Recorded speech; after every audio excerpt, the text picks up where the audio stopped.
الحمد للہ رب العالمین والصلاة والسلام علی من لا نبی بعد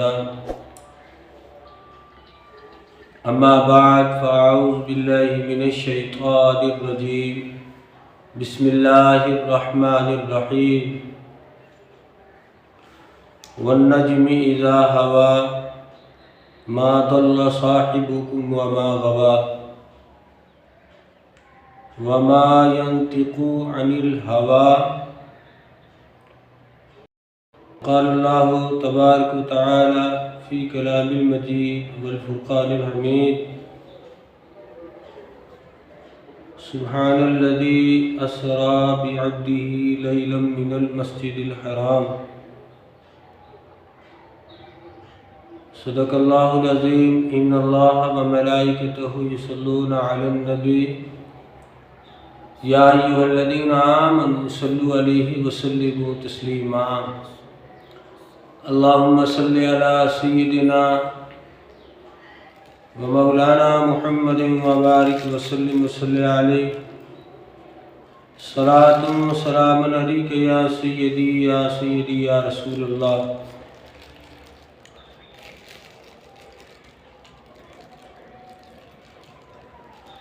الصلاۃ والسلام علیک یا رسول اللہ الصلاۃ والسلام علیک یا نبی اللہ الصلاۃ والسلام علیک یا خاتم النبیین بلغ العلا بکمالہ کشف الدجی بجمالہ حسنت جمیع خصالہ صلوا علیہ وآلہ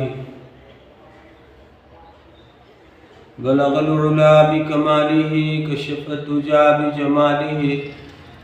حسنت جمیع خصالہ صلوا علیہ وآلہ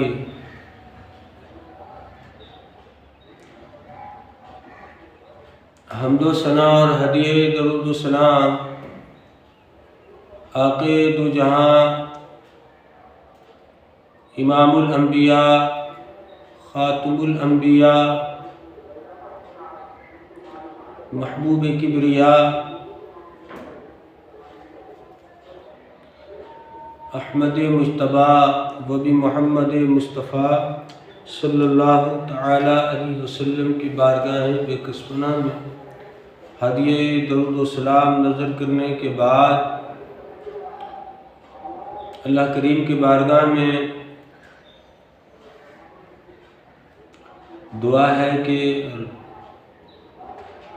اللہ جل جلالہ میرے مرشد پاک رحمۃ اللہ تعالی علیہ کے صدقے اور برکت میں بالخصوص آقا دو عالم نور مجسم صلی اللہ تعالی علیہ وسلم کے صدقے اور برکت میں مجھے حق کہنے اور ہم تمامین کو حق سن کر اس پر عمل کی توفیق عنایت فرمائے، اور جو کچھ بھی عطائے مرشدی سے میں کہنا چاہتا ہوں ہم تمامین کے لیے ان تمامی علوم کو مشعل راہ رب بنا دے۔ شب معراج کا مبارک مہینہ ہے، اور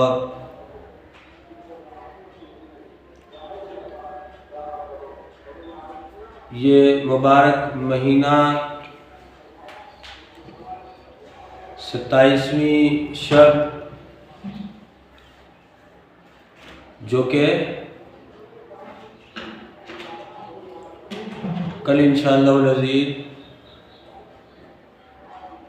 شب معراج ہے۔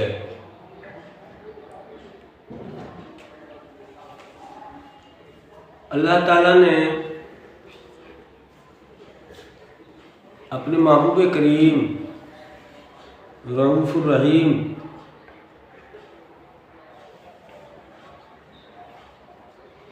صلی اللہ تعالی علیہ وسلم کو ہجرت سے 1 سال پہلے، یعنی ہجرت سے پہلے اللہ تعالیٰ نے اپنے محبوب کو معراج میں رب نے بلایا اور اپنا دیدار سے رب نے محبوب کریم صلی اللہ تعالیٰ علیہ وسلم کو مشرف فرمایا۔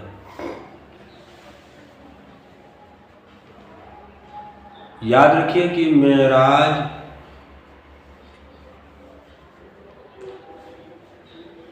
قرآن مجید سے واضح اس کے دلائل موجود ہیں، اور معراج کا انکار کفر ہے۔ اگر کوئی حضور نبی رحمت صلی اللہ تعالی علیہ وسلم کی معراج کا انکار کر دے تو وہ کافر ہو جائے گا۔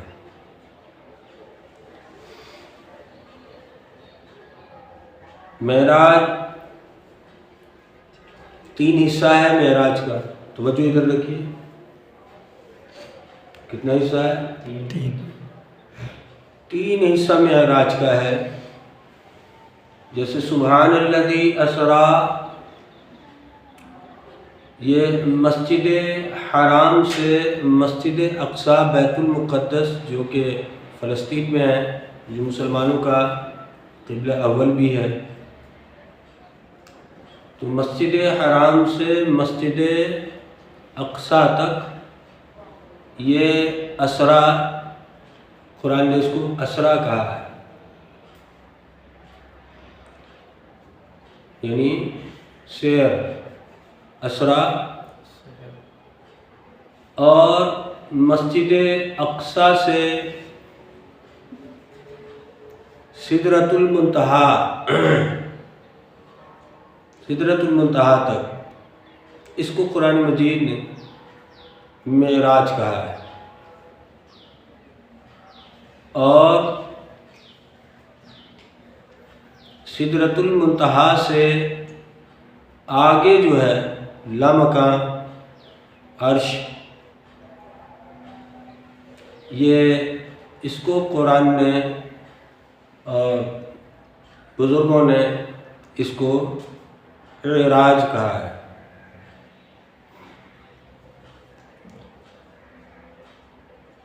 مسجد حرام سے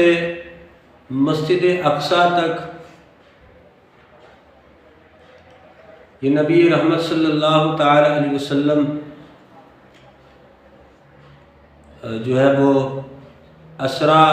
اس کو قرآن مجید نے کہا کہ مسجد حرام سے آپ چلے اور بیت المقدس میں کم و بیش 1,24,000 نبی اور رسول وہاں موجود تھے، اور نبی پاک علیہ الصلوۃ والسلام وہاں تمام انبیاء علیہ الصلوۃ والسلام کی امامت فرماتے ہیں۔ واقعہ کیا ہے؟ سرکار دو عالم صلی اللہ تعالی علیہ وسلم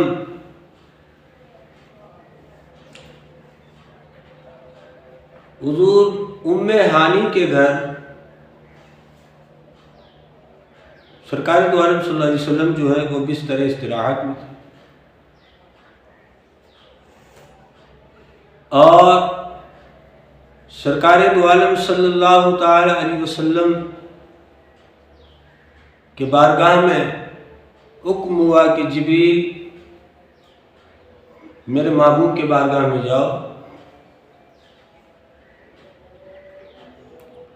اور میرے محبوب کے بارگاہ میں جا کر میرا پیغام پہنچاؤ کہ رب آپ سے ملاقات چاہتا ہے۔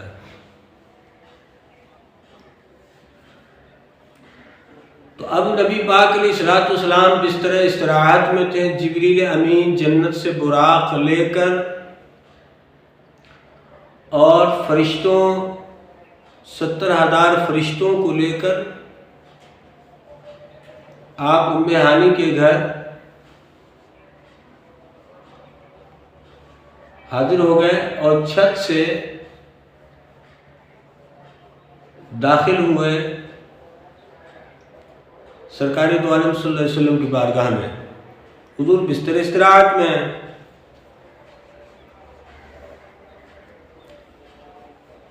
اب جب نبی پاک علیہ الصلوۃ والسلام کو جبریل امین نے دیکھا کہ حضور تو بستر استراحت میں، تو جبریل امین نے کہا کہ یعنی سوچ رہے ہیں کہ کیا کروں، کس طرح جگاؤں. جبریل امین جب آپ سرکار کے لیے جب چلے تو ایک تاج جو یاقوت مرجان اور قیمتی پتھروں سے ایک خوبصورت تاج تھا جو جبریل امین اپنے سر پر اس تاج کو سجا کر حضور کے بارگاہ میں حاضر ہوئے. اور یہ پہلی مرتبہ وہ تاج آپ نے پہنا تھا. اب جب یہ سرکار کی بارگاہ میں پہنچے تو حضور تو بستر استراحت میں ہیں. گویا کہ رب نے جبریل امین سے کہا کہ اے جبریل کیا سوچ رہے ہو، میرے محبوب کو جھنجھوڑ کر اگر جگاؤ گے یہ تو گستاخی ہے،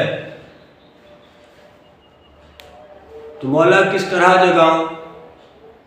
کہ جبرائیل یہ کافوری ہونٹ جو میں نے تمہیں دیا ہے وہ کس دن کے لیے دیا ہے؟ اسی دن کے لیے تو دیا ہے. اپنے کافوری ہونٹ کو میرے محبوب کے تلوے پر لگاؤ. اب دیکھیں سرکار دو عالم صلی اللہ علیہ وسلم، میرے آقا دو عالم صلی اللہ علیہ وسلم جو ہے حضور زمین پر جو ہے نا وہ بستر استراحت فرمایا کرتے تھے. حضور صلی اللہ تعالی علیہ وسلم سرکار جو ہے اونچی جگہ میں بستر استراحت فرمانا یہ سرکار کو پسند نہیں تھا.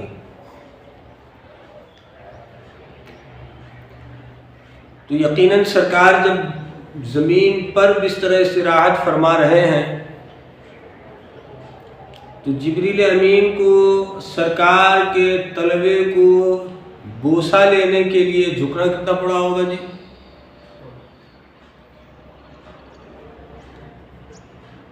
جبریل امین جھکے جھکے جھکے جھکے اس قدر جھکے کہ وہ جو تاج آپ پہن کر آئے تھے وہ تاج محبوب کے قدموں میں گر گیا. جبریل امین کا وہ تاج سرکار کے قدموں میں گر گیا. گویا کہ جیسے عبد اپنے معبود کے بارگاہ میں سجدہ کرتا ہے بس اسی انداز میں جبریل امین محبوب کے قدموں میں جھک گئے اور سرکار دو عالم صلی اللہ تعالی علیہ وسلم کے تلوہ مبارک کو بوسہ لینے لگے. تو سرکار حضور بیدار ہوئے. سرکار بیدار ہوئے. کہا جبریل کیا ہوا؟ کہا رب نے سلام بھیجا ہے اور ساتھ یہ پیغام بھیجا ہے کہ رب آپ سے ملاقات چاہتا ہے. جنتی لباس لے کر آئے ہوئے، آب کوثر لے کر آئے ہوئے. سرکار دو عالم صلی اللہ علیہ وسلم، یہاں شق الصدر کے بارے میں آتا ہے کہ سرکار دو عالم صلی اللہ علیہ وسلم کا سینہ مبارک کھولا گیا اور قلب مبارک کو جو ہے آب کوثر سے غسل دیا گیا. اور پھر جبریل امین سرکار دو عالم صلی اللہ تعالی علیہ وسلم کو، میرے آقا کو دولہا بناتے ہیں اور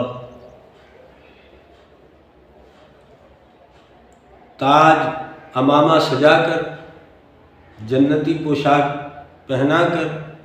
جنتی براق میں سرکار کو بیٹھاتے ہیں اور تشریف لے جاتے ہیں. اور پھر 70,000 فرشتے پیچھے ہیں، حضرت جبریل امین براق کا لگام تھامے آگے آگے ہیں، اور اب یہاں سے سفر معراج کا آغاز شروع ہوا، جس کو قرآن نے کہا کہ اسرا، مسجد حرام سے مسجد اقصی اسرا ہے، سیر ہے، سفر شروع ہوا۔ نبی رحمت صلی اللہ تعالیٰ علیہ وسلم سرکار نے فرمایا کہ دوران سفر میں نے دیکھا کہ حضرت موسیٰ علیہ السلام اپنے قبر انور میں نماز پڑھ رہے تھے، اور جب مسجد اقصی بیت المقدس سرکار دو عالم صلی اللہ علیہ وسلم وہاں جب پہنچے تو حضرت موسیٰ علیہ السلام محبوب کے استقبال کے لیے پہلے سے وہاں پہنچے ہوئے ہیں، اور پھر انبیاء علیہ السلام کی امامت وہاں کرنے کے بعد، یعنی 1,24,000 انبیاء علیہ السلام تو موجود ہیں، حضرت آدم علیہ السلام سے حضرت عیسیٰ علیہ السلام تک وہ موجود ہے، اولو العزم پیغمبر بھی موجود ہیں، لیکن آج کوئی بھی مصلی امامت میں آج کوئی جا نہیں رہا ہے۔ انتظار آپ کس کا کر رہے ہیں؟ کہا کہ آج جس کا انتظار ہو رہا ہے وہ امام الانبیاء ہیں، کوئی آگے بڑھنے کے لیے نہیں ہے۔ اور نبی رحمت صلی اللہ تعالیٰ علیہ وسلم جب بیت المقدس مسجد اقصی حضور پہنچے تو جبریل امین نے محبوب کے دست مبارک کو تھام کر کہا، یا رسول اللہ مصلی امامت میں تشریف لے جائیں، اور امامت فرمایا۔ اور پھر سرکار دو عالم صلی اللہ علیہ وسلم وہاں انبیاء علیہ السلام کو نماز پڑھانے کے بعد، امامت کے بعد، جب وہاں سے پھر سفر شروع ہوتا ہے تو سرکار دو عالم صلی اللہ علیہ وسلم حضور نے فرمایا کہ یہاں جو سدرۃ المنتہا تک جو یہ سفر ہے، اللہ تعالیٰ نے میرے لیے ایک نورانی سیڑھی کو اللہ رب العزت نے جو ہے وہ بھیجا تھا، یا نورانی سیڑھی رب نے بنایا تھا، جس کے ذریعے سرکار دو عالم صلی اللہ تعالیٰ علیہ وسلم حضور اوپر تشریف لے گئے۔ اب سرکار دو عالم صلی اللہ علیہ وسلم حضور جب تشریف لے گئے، چھٹے آسمان میں دیکھا کہ حضرت موسیٰ علیہ السلام سرکار دو عالم صلی اللہ علیہ وسلم سے پہلے پہنچے ہوئے ہیں، اور وہاں استقبال کے لیے پہلے موجود ہیں۔ تو سوال یہ پیدا ہوتا ہے کہ حضرت موسیٰ علیہ السلام جب سرکار چلے تو موسیٰ علیہ السلام قبر میں نماز ادا کر رہے تھے، حضور بیت المقدس پہنچے تو حضرت موسیٰ علیہ السلام پہلے سے وہاں موجود ہیں، پہلے سے وہاں موجود ہیں۔ تو کیا وجہ ہے؟ میں نے کہا وجہ کچھ نہیں ہے، وجہ یہ ہے کہ حضرت موسیٰ علیہ السلام جو سرکار دو عالم صلی اللہ تعالیٰ علیہ وسلم سے پہلے بیت المقدس پہنچے حضور کے استقبال کے لیے، اور سرکار کا حضرت موسیٰ علیہ السلام کے بعد وہاں پہنچنا، بس بات یہ ہے کہ جو حضرت موسیٰ علیہ السلام کا سفر تھا وہ سفر نبوت تھا، وہ نبوت کے پاور سے، کیونکہ اللہ کے نبی ہے حضرت موسیٰ علیہ السلام، تو پہلے اس لیے پہنچے کہ اللہ کے نبی حضرت موسیٰ علیہ السلام نبوت کے پاور سے، اور سرکار دو عالم صلی اللہ تعالیٰ علیہ وسلم جو مسجد حرام سے مسجد اقصی جو سرکار سفر فرما رہے تھے، وہ سرکار نبوت اور رسالت کی پاور سے نہیں بلکہ براق کی پاور سے، کیونکہ براق پہ سوار تھے۔ تو کیونکہ نبی براق سے افضل ہے،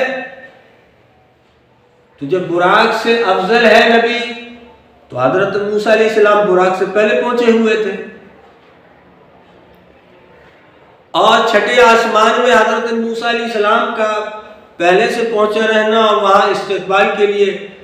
کھڑے رہنا، یہ کیسے ہوا؟ کہا کہ وہ نورانی سیڑھی جس سے حضور سفر اختیار فرما رہے تھے، وہ سیڑھی موسیٰ علیہ السلام اللہ کے نبی، اور یہ نورانی سیڑھی، تو نبی اس نورانی سیڑھی سے افضل، اس لیے نبی پہلے وہاں پہنچے ہوئے تھے، حضرت موسیٰ علیہ السلام پہلے پہنچے ہوئے تھے اور سرکار بعد میں۔ یہ سدرۃ المنتہا تک کا یہ معاملہ رہا۔ اس کے بعد سدرۃ المنتہا میں حضرت جبریل امین نے نبی رحمت صلی اللہ علیہ وسلم سے فرمایا کہ اے جبریل امین نے نبی پاک علیہ السلام سے فرمایا کہ یا رسول اللہ صلی اللہ علیہ وسلم، یہ جبریل کی انتہا ہے، اب میں اس سے آگے نہیں جا سکتا، اب اس سے آگے میں نہیں جا سکتا۔ تو سرکار دو عالم صلی اللہ علیہ وسلم نے حضور نے فرمایا کہ جبرائیل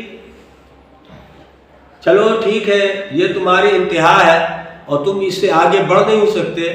تو بتاؤ آج میں اس رب کی بارگاہ میں جا رہا ہوں، تمہاری کوئی چاہت ہو، آرزو ہو، خواہش ہو۔ گویا کہ سرکار دو عالم صلی اللہ تعالی علیہ وسلم میرے آقا اس قرض کو اتار رہے ہیں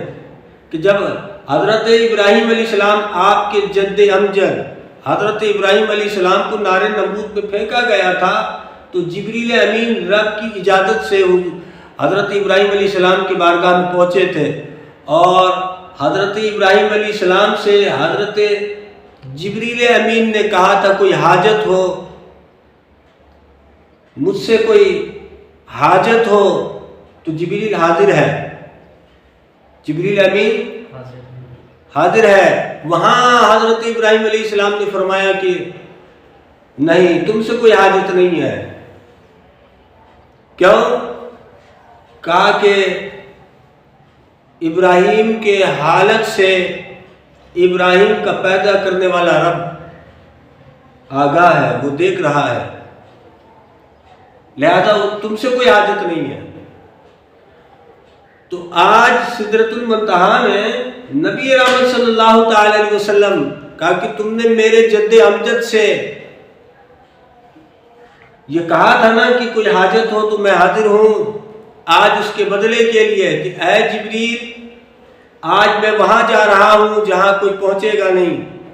اور نہ کوئی کبھی پہنچا ہے، تو آج بتاؤ تمہاری کوئی حاجت ہو۔ اللہ اکبر۔ تو حضرت جبریل امین نے جو حاجت جو ذکر کیا اور جو چاہت کا اظہار فرمایا وہ کیا ہے؟ جبریل امین نے کہا یا رسول اللہ صلی اللہ علیہ وسلم،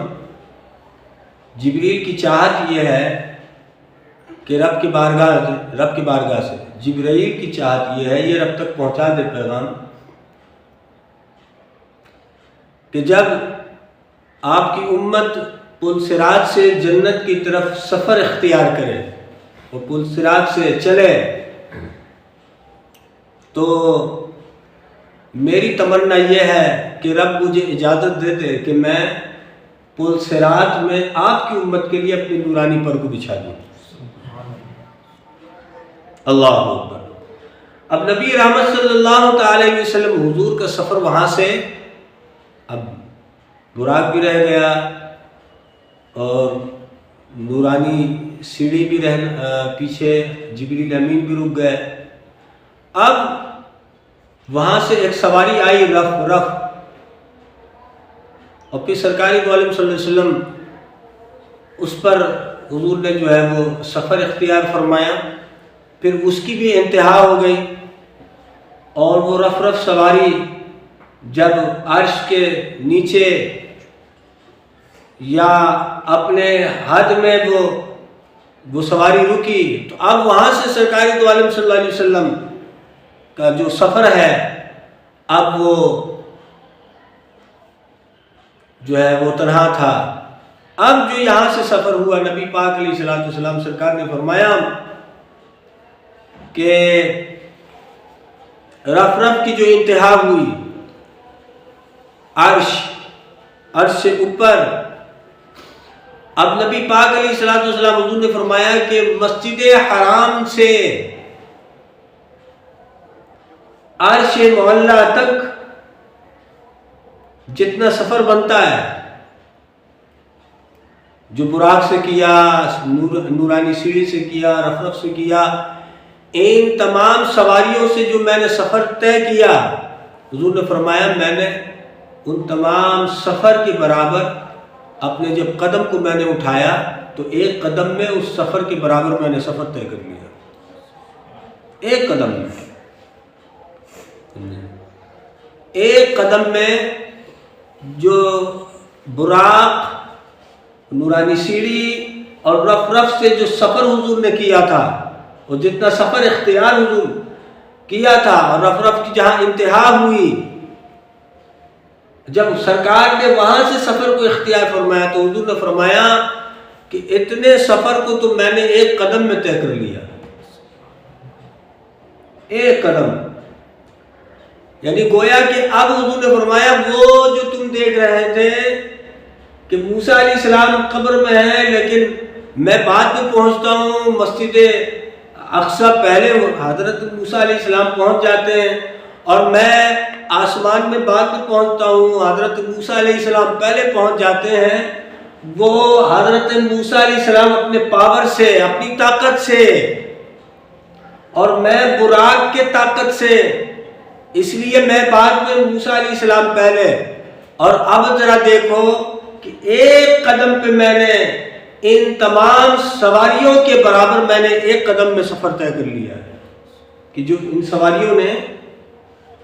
براق نے، نورانی سیڑھی نے اور رف رف نے جو سفر طے کیا اور جو انتہا ہوئی،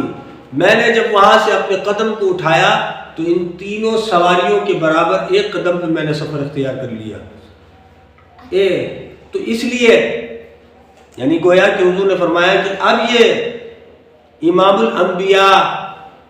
سفر کر رہے ہیں۔ میرے عزیز دوستو بزرگوں، اب اللہ رب العزت سورہ نجم میں کیا فرماتا ہے؟ وَالنَّجْمِ إِذَا هَوَىٰ، اس پیارے چمکتے تارے محمد کی قسم، جب یہ معراج اترے، اس پیارے، اللہ اکبر، اترے، ما ضل صاحبکم وما غویٰ، تمہارے صاحب نہ بہکے اور نہ بہکے نہ راہ چلے۔ یہ مقصد کی سرکار دو عالم صلی اللہ علیہ وسلم جب معراج کی رات دیدار الہی سے آپ مشرف ہو رہے تھے، رب اپنا دیدار کرا رہا تھا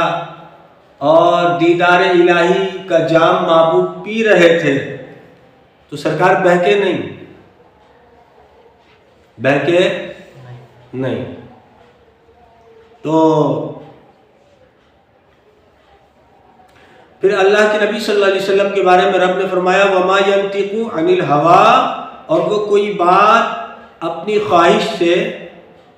نہیں کرتے، اپنی خواہش سے نہیں کرتے۔ محبوب جو کچھ بھی فرماتے ہیں، جو کچھ بھی سرکار فرماتے ہیں وہ حق ہے، کیونکہ وہ اپنی مرضی سے کہتے نہیں ہیں، وہ اپنی مرضی سے نہیں کہتے ہیں، اسی لیے محبوب جو کچھ بھی کہتے ہیں وہ حق کہتے ہیں، وہ حق ہے۔ تو جب اپنی مرضی سے کہتے نہیں ہیں تو وہ حق ہے، اللہ کی مرضی سے کہتے ہیں، رب جو چاہتا محبوب وہ کہتے ہیں، رب کی جو چاہت ہے وہ محبوب کہتے ہیں۔ اس لیے ان ہوا الا وحی یوحیٰ، وہ تو نہیں مگر وہی جو انہیں کی جاتی ہے، وہی جو کی جاتی ہے۔ اپنے نفس، اپنی خواہش، کبھی محبوب نے اپنی خواہش اور اپنے نفس سے جو ہے نہیں، محبوب علیہ الصلوۃ والسلام نے جب بھی کلام حضور نے فرمایا تو وہ رب کی مرضی سے، جو رب وہی کرتا، جو رب چاہتا، جو رب اپنے محبوب سے چاہتا، محبوب وہی کلام فرماتے. تو اس لیے آگے ابھی اس میں تفصیل سے معراج کا ذکر جو ہے وہ تفصیلاً ہے، وہ انشاءاللہ کریں گے. تو نبی رحمت صلی اللہ تعالی علیہ وسلم سرکار اس سواری سے چلے اور پھر خود سفر اختیار فرمایا اور پھر آگے بڑھے اور پھر اس مقام پر پہنچے جہاں نہ کبھی کوئی پہنچا ہے نہ کبھی کوئی پہنچے گا، اور دیدار الہی آپ نے فرمایا. یہ سفر معراج آگے بھی ہے. جب سرکار دو عالم صلی اللہ تعالی علیہ وسلم حضور معراج سے حضور تشریف لائے، تو کیونکہ میں نے کہا کہ ہجرت سے قبل کا یہ واقعہ ہے اور ابھی ہجرت کا حکم نہیں دیا گیا تھا. ہجرت سے پہلے طائف کا جو وہ معاملہ ہوا تھا، اس کے بعد نبی رحمت صلی اللہ علیہ وسلم کو یہ عظیم معجزہ رب نے عطا کیا تھا. اب جب حضور سرکار دو عالم صلی اللہ علیہ وسلم حضور جب تشریف لائے معراج سے، جب حضور نے اس کا اظہار فرمایا تو بڑے بڑے جو کفار اور دشمن اسلام تھے بک بک کرنے لگے، جیسے آج بھی لوگ کرتے ہیں. آج بھی جو ہے وہ بہت سارے مسلمانی لبادے کو اوڑے لوگ بک بک کرتے ہیں، جنہیں ایسا نہیں تو ایسا تھا، جنہیں ایسا نہیں تو ایسا تھا، یہ تو یہ معاملہ ہے تو یہ معاملہ ہے، ایسا نہیں تھا ایسا تھا. تو ان کے مقدر میں یہ ہے، سمجھے نا، ان کے مقدر میں یہ ہے. یاد رکھیں، جو جیسا گمان کرتا ہے، سمجھے نا، نبی رحمت صلی اللہ علیہ وسلم، اللہ رب العزت نے بھی یہ کہا نا کہ بندے کا جو گمان ہوتا ہے نا، میں اس کے مطابق اس کا کر دیتا ہوں، ایسا کر دیتا ہوں. تو اس کا گمان ہے اور ہمارا ایمان ہے. نبی رحمت صلی اللہ تعالی علیہ وسلم سرکار نے جو کچھ فرمایا ہے حق اور سچ فرمایا ہے، آنکھیں بند ہے. کیونکہ جس نبی نے کہا کہ میں معراج سے ہو کر آیا ہوں، دیدار الہی کر کے آیا ہوں،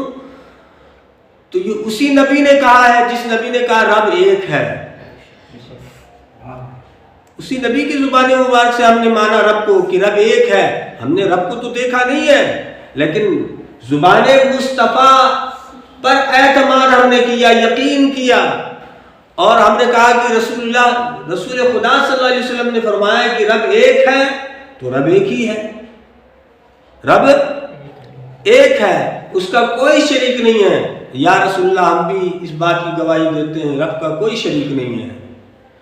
کہا تم نے کس دم پہ گواہی دی ہے؟ تم نے رب کو دیکھا ہے؟ تم نے رب کو دیکھا ہے؟ کہا نہیں. تو پھر گواہی کیسے تم نے دے دیا؟ کہا ہم نے نہیں دیکھا ہے، محبوب نے کہا ہے.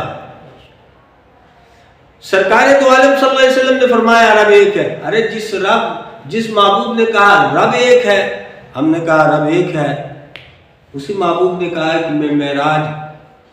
میں گیا تھا اور جنت بھی دیکھا، جہنم بھی دیکھا اور رب کو بھی دیکھا. سمجھے؟ تو جس محبوب نے رب کے بارے میں کہا ایک ہے، ہم نے بن دیکھے مانا ایک ہے، تو ہم نے معراج کے واقعے کو تو نہیں دیکھا کہ محبوب کیسے گئے، کس طرح گئے، کہاں کہاں سے گئے، کیسے پہنچے، رب کا دیدار کیا تو کتنے قریب تھے، کیا معاملہ تھا.